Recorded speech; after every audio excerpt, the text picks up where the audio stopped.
नमस्कार, आप देख रहे हैं लोकमंच न्यूज़ और मैं हूं आपके साथ सत्यम गौर। आज बात करते हैं 2022 चुनाव को लेकर और एक खास मेहमान हमारे साथ जुड़ेंगे जिनका हम आपसे कुछ ही देर में परिचय कराएंगे। आपको बताते चले कि अखिलेश यादव ने पहले ही साफ कर दिया था कि इस बार वह बड़े दलों से गठबंधन नहीं करेंगे, यानी कि वो छोटे दलों को अपने साथ लेकर आगे बढ़ेंगे और इसी तरीके से वो आगे बढ़ भी रहे हैं। आपको बताते चले कि उनसे कल यहाँ पर रलोद यानी कि जयंत चौधरी ने मुलाकात की थी। हो सकता है कि उनके साथ गठबंधन हो, सीटों को लेकर बातचीत भी हुई है। सोमवार को समाजवादी पार्टी और राष्ट्रीय लोकदल के बीच गठबंधन की गांठ बंध गई है और दोनों पार्टियों में समझौता भी हुए हैं। सीटों को लेकर सपा रलौद को यहाँ पर विधानसभा की करीब 36 सीटें देगी और इसमें से जयंत 30 सीटों पर रलौद और 6 सीटों पर सपा के साथ यहाँ पर सिंबल पर अपने उम्मीदवार उतारेंगे और चुनाव लड़ेंगे। यानी कि कई पार्टियां हैं जिसको लेकर अपनी अपनी पार्टियां यहाँ पर चुनाव को लेकर पूरी तैयारियां कर रही हैं। बीजेपी भी लगातार अपनी तैयारियों में जुटी हुई है और इसी को लेकर हम बातचीत करेंगे। आज हमारे साथ खास बातचीत में सुशील यादव जो कि भाजपा नेता हैं हमारे साथ जुड़ गए हैं। सर, बहुत बहुत स्वागत है आपका लोकमंच न्यूज़ पर। बहुत बहुत धन्यवाद सर, जो भी पार्टियां हैं उत्तर प्रदेश में, चाहे समाजवादी पार्टी हो या फिर कांग्रेस हो, सभी पूरे कोशिश पे लगी हुई हैं। जनता को लुभाने की पूरी कोशिश की जा रही है। अगर समाजवादी पार्टी की बात की जाए तो वो गठबंधन कर रही है छोटे दलों के साथ। आज उनकी आम आदमी पार्टी के नेता के साथ भी अखिलेश यादव की मीटिंग हुई है, बातचीत हुई है। और इसके साथ अगर कल की बात की जाए सोमवार की, तो उन्होंने जयंत चौधरी से भी बातचीत की है और सीटों को लेकर यहाँ पर बातचीत उनके बीच में हुई है कि कितनी कौन सीटें अपने पास रखेगा, कितने उम्मीदवार उतारेगा। मैं जानना चाहता हूँ कि आपकी क्या कुछ तैयारी है, आपकी पार्टी की क्या कुछ तैयारी है। देखिए, भारतीय जनता पार्टी आज तैयारी नहीं कर रही कि पहले 2017 में योगी आदित्यनाथ जी के नेतृत्व में 4.5 साल सरकार चली। निरंतर पार्टी तैयारी कर रही है, जनता के बीच में निरंतर जा रहे हैं, जनता की सुन रहे हैं, जनता के लिए कर रहे हैं। तैयारी वो लोग करें जिनको अभी लड़ना है, हम लोग लड़ रहे हैं 4.5 सालों से। क्या लगता है, विकास को लेकर भी विपक्ष लगातार सरकार पर निशाना साधता हुआ आया है। इसके साथ महंगाई को लेकर भी लगातार सरकार के लिए यहाँ पर विपक्ष खड़ा हुआ दिखाई दिया है, निशाना साधते हुए दिखाई दे रहे हैं। महंगाई को लेकर क्या कहेंगे आप? देखिए, कहीं ना कहीं सिर्फ भारत या उत्तर प्रदेश में ही महंगाई या ऐसे मुद्दे नहीं आए हैं। विगत दिनों में इस वैश्विक महामारी में फिर भी हमारा देश, हमारा प्रदेश मजबूती से खड़ा रहा। जो भी रही कहीं कमियां थी वो धीरे धीरे सब ठीक हो गई हैं। अब कहीं कोई दिक्कत नहीं है। हम लोग चुनाव लड़ रहे हैं और माननीय योगी आदित्यनाथ जी के नेतृत्व में पुनः सरकार बनाने जा रहे हैं। लेकिन क्या लगता है सुशील जी, आपको नहीं लगता है कि किसान अभी भी बीजेपी की सरकार से रुष्ट नजर आ रहे हैं, नाराज नजर आ रहे हैं? क्योंकि जिस तरीके से 3 कृषि कानूनों का ऐलान तो किया मोदी जी ने कि वापस ले लिए जाएंगे, लेकिन अभी भी किसान संतुष्ट नहीं हैं, कहीं ना कहीं नाराज नजर आ रहे हैं। कैसे नाराजगी दूर करेंगे सुशील जी? आवाज पहुंच रही सुशील जी आप तक? आवाज आपके बहुत कट पिट के आ रही। अच्छा, ठीक है, नेटवर्क की प्रॉब्लम हो सकती है, मैं सही करवाने की कोशिश कर रहा हूँ। अब आप तक आ रही है आवाज मेरी? सुशील जी, आवाज आ रही है आप तक? हाँ हाँ, आ रहा है। हाँ सुशील जी, मेरा ये आपसे सवाल है कि किसानों की नाराजगी कैसे बीजेपी सरकार दूर करेगी? कई चीजों को लेकर किसान बीजेपी की सरकार से नाराज हैं। देखिए, सबसे पहले तो ये कि भारतीय जनता पार्टी किसानों, गरीबों, मजदूरों की पार्टी है।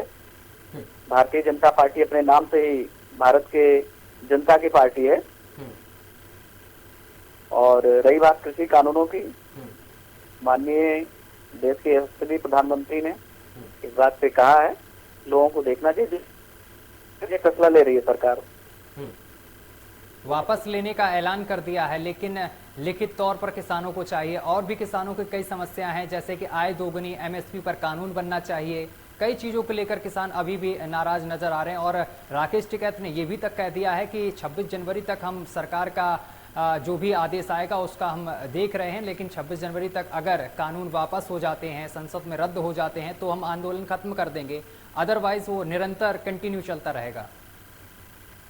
देखिए, राकेश टिकैत जी को ये पता होना चाहिए, लोकसभा के प्रत्याशी भी रहे हैं वो, उन्हें पता होना चाहिए कि प्रक्रिया जो है उसी प्रक्रिया के माध्यम से ही वापसी होगी, उसी प्रक्रिया के माध्यम से कोई बिल आता है संसद में, संसद से ही रद्द होगा। ऐसे लोग भी धरना देने का काम, ऐसे लोग भी अपनी राजनीति चमकाने का काम कर रहे हैं कि इनको यही नहीं पता है, मुझे लग रहा है कि कानून कैसे वापस हो रहा है, कैसे वापस होगा। आप बताइए कि बिना सत्र चले कानून वापस हो जाएगा? नहीं। और माननीय मोदी जी की कैबिनेट ने इस 3 कृषि कानूनों को वापस लेने का निर्णय लिया है, आपको तो जानकारी होगा ही। बिल्कुल। और मुझे लग रहा है कि आपके चैनल के माध्यम से ये सभी लोगों को जानकारी हो जाएगा। लेकिन सुशील जी, मेरा सवाल अगला आपसे ये है, आखिर कृषि कानूनों को वापस लेने में जिस तरीके से ऐलान किया गया प्रधानमंत्री की तरफ से, इतनी देरी क्यों लगी? पहले ये निर्णय क्यों नहीं लिया गया? 1 साल का इंतजार, और इस बीच कई किसानों की मौत हो गई सीमा पर, दिल्ली के बॉर्डरों पर बैठे किसानों की मौत हो गई। आखिर इतना लेट क्यों किया गया? इससे क्या जो विपक्षी पार्टियां हैं, इस जिस तरीके से आपने निर्णय लिया है प्रधानमंत्री मोदी जी ने, इसको वो चुनाव से लेकर देख रही हैं कि चुनाव नजदीक आया, इस वजह से बीजेपी डरी है कहीं ना कहीं? देखिए, जो रही बात कृषि कानून आने की और वापस होने की, जी सर बोलिए। देखिए, बात रही कृषि कानूनों के आने की और वापसी की, तो मैं आपको बताता हूँ कि कृषि प्रधान देश, इस एक तरीके से सुशील जी से शायद संपर्क हमारा टूट गया है, एक बार फिर से संपर्क साधने की कोशिश करेंगे, लेकिन कई सवाल हैं आज, उनसे कई सवालों के जवाब भी लेने हैं, क्योंकि विपक्षी पार्टियां हैं वो पूरा प्रदर्शन कर रही हैं। रलोस से गठबंधन हो चुका है और कई पार्टियों के साथ अखिलेश यादव ने गठबंधन किया है, मजबूती के साथ वो 2022 के चुनाव में उतरने वाले हैं, और पूरी तरीके से जो प्रत्याशी हैं सपा के, वो लगातार अपना जनता के बीच जा रहे हैं, जनता को लुभाने की कोशिश कर रहे हैं। एक बार फिर से सुशील जी हमारे साथ जुड़ गए हैं। सुशील जी, सवाल आपने सुना मेरा, जवाब दीजिए आप। देखिए, कृषि कानून आने और कृषि कानून वापस होने की जहां तक विषय है जी, ये कृषि प्रधान देश है, मेरा अपना मानना है और भारतीय जनता पार्टी सरकार की माननी है और देश के किसानों की माननी है कि कृषि पे कानून होना चाहिए। कृषि पे कानून क्या ना होने से व्यवस्थाएं ठीक हो जाएंगी? आप बताइए। और उन तमाम लोगों से मैं जानना चाहता हूं कि कृषि कानून होना चाहिए कृषि पे कि नहीं होना चाहिए, वो लोग जानते हैं। सिर्फ देखिए भाई साहब, चुनावी वर्ष है, लोगों में एक होड़ है अपनी राजनीति चमकाने की, लेकिन ये उत्तर प्रदेश की जनता है, ये देश की जनता है, ये सब जानती है क्या करना है क्या नहीं करना है। देश की जनता को अटूट विश्वास माननीय मोदी जी के नेतृत्व में है, और आज देश कहां से कहां है ये किसी से छुपा नहीं है। सुशील यादव जी, अखिलेश यादव भी हैं जो कि कई पार्टियों के साथ गठबंधन कर आगे बढ़ रहे हैं, मजबूत पार्टी बनाते हुए आगे बढ़ रहे हैं, किस तरीके से देखते हैं कहीं 2022 के चुनाव में अखिलेश यादव से बीजेपी को नुकसान ना हो? अखिलेश यादव जी की जहां तक बात है, उत्तर प्रदेश के मुख्यमंत्री रहे हैं, मैं उनका सम्मान करता हूं, लेकिन अब आपके चैनल ने भी दिखाया होगा, जानने की जरूरत है। देश और उत्तर प्रदेश की जनता जानती है, ये लोग जिन्ना और पटेल में जब तुलना करते हैं तो सरदार पटेल जी से महान जिन्ना को बताते हैं। आने वाले आगामी चुनाव में उत्तर प्रदेश की जनता बताएगी कि जिन्ना क्या थे और पटेल जी क्या थे। क्या लगता है यहाँ पर जो विपक्षी पार्टियां हैं, अखिलेश यादव मुस्लिम वोट को लुभाने के लिए इस तरीके की चाल चल रहे हैं? आप बताइए कि ये देश है, ये देश हिंदू मुस्लिम से नहीं चलेगा। ये देश विकास के करने से चलेगा और जिन्ना की नीतियों से नहीं चलेगा।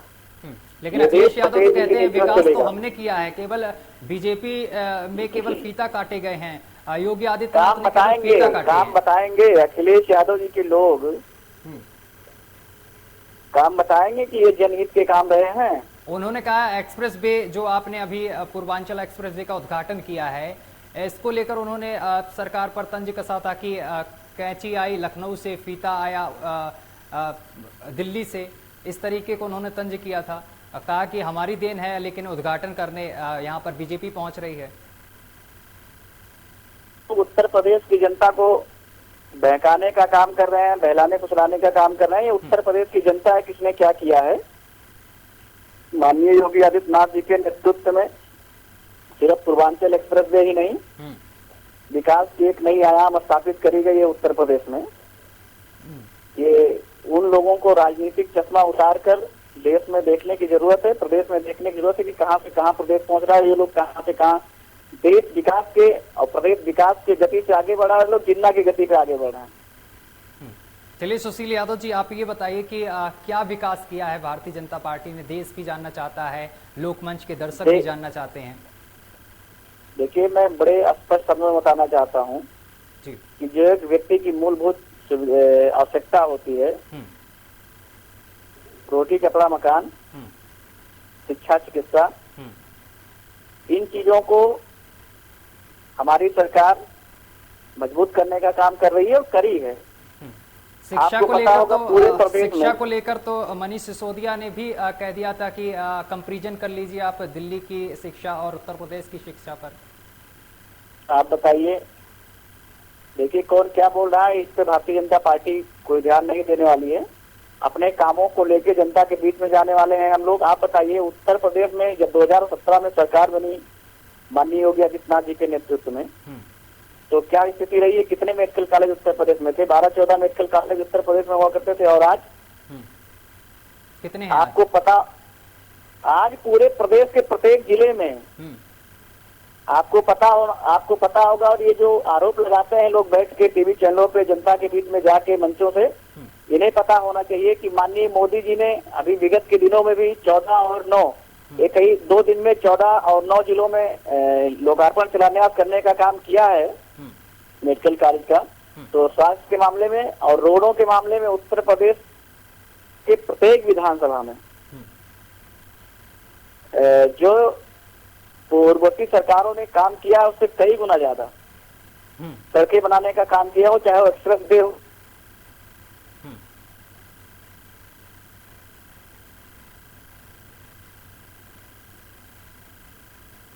ठीक है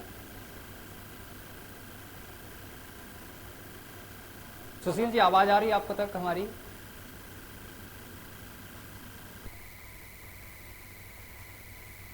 चलिए, बहुत बहुत धन्यवाद सुशील जी, आपकी आवाज हम तक नहीं पहुंच पा रही है। तो सुशील जी हमारे साथ जुड़े हुए थे, तो उन्होंने कई चीज़ों को लेकर बातचीत की। आपको बताते चले कि 2022 में होने वाले विधानसभा चुनाव को लेकर सभी पार्टियां यहां पर पूरा दमखम दिखाती हुई नजर आ रही हैं। जनता को लुभाने की पूरी कोशिश की जा रही है।